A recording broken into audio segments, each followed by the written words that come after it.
chien qu'on a passé juste avant, vous avez dû vous rendre compte que je n'utilise pas la bouffe.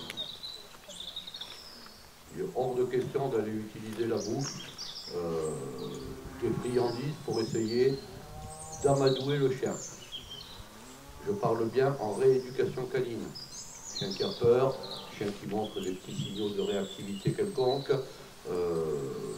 Systématiquement, les gens, pour moi, qui utilisent de la friandise sont des personnes qui n'ont pas les aptitudes à pouvoir rentrer en contact socialement avec le chien de par leur propre être, ceux qui sont. Donc moi, vous ne me verrez jamais essayer d'amadouer un chien. D'abord parce que je ne fais pas fonctionner forcément son cerveau, hein, je fais fonctionner son estomac. Moi, je préfère faire fonctionner son intelligence, sa capacité à pouvoir analyser ce que je suis en tant qu'individu, et non pas ce que je peux lui donner qui vient de ma poche ou qui vient d'ailleurs. Donc voilà, je vous déconseille.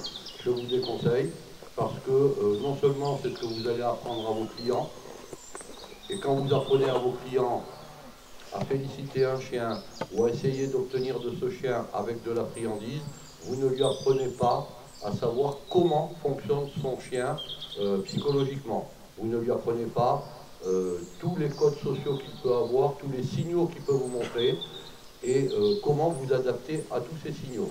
Voilà, ça c'était la première chose. La seconde chose, vous avez vu qu'on est parti sur le deuxième, sur le petit canet corso, on est parti au jeu. Avec un chien qui est mordre comme beaucoup de chiens. Donc ça c'est quelque chose que je vais utiliser parce qu'il y a une participation systématique entre le chien et vous. Et là, il y a tout un tas d'émotions qui se passent. Dans les boudins,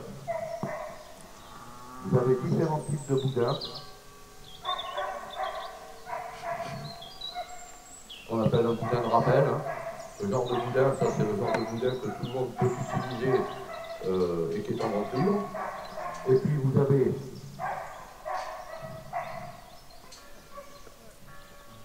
d'ailleurs ça s'appelle des boudins de rappel. Et puis vous avez ce genre de boudin, qui est un boudin de débourrage. Ça normalement, c'est pas en vente libre. Pour pouvoir acheter ce type d'outils et surtout vous en servir, il faut que vous ayez une capacité au mordant. Ce qui est mon cas puisque je l'utilise. Donc les gens qui utilisent ça, normalement et légalement, n'ont pas le droit.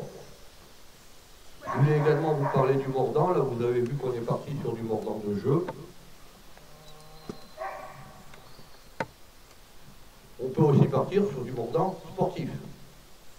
C'est-à-dire que moi, très vite, je vais passer à la manchette, je vais passer, et puis éventuellement, travailler le chien dans le mordant. Parce que ça permet justement de canaliser le chien correctement. Ce que j'aime pas, ce sont les gens qui parlent de mordant et qui n'en ont jamais fait. Et qui n'ont même pas une attestation de capacité ou qui n'ont jamais mis un costume de leur vie. Moi, je sais ce que c'est du mordant, j'en ai fait, j'en ai pratiqué pendant de nombreuses années. Le mordant est quelque chose qui est très très intéressant, aussi bien sur les chiens qui présentent des problèmes d'agressivité que sur des chiens qui présentent des problèmes de peur. Il y a des gens qui en parlent et qui disent non, le mordant thérapeutique, ça n'existe pas. Ben, ça n'existe pas parce que eux ne l'ont jamais pratiqué et sont de grands ignorants pour moi. Le mordant, c'est quelque chose qui, lorsqu'il est pratiqué sportivement, on prend un petit chien comme le précédent, comme le canet corso, on peut très vite passer à la manchette, on peut très vite, ça va lui donner confiance, ça va lui permettre de voir qu'il peut mordre aussi, qu'à condition qu'il y ait une manchette qui est, qui est une manchette ou qui est un boudin de débourrage, qui permet de pouvoir s'exprimer tranquillement, sans qu'il y ait d'agressivité du tout.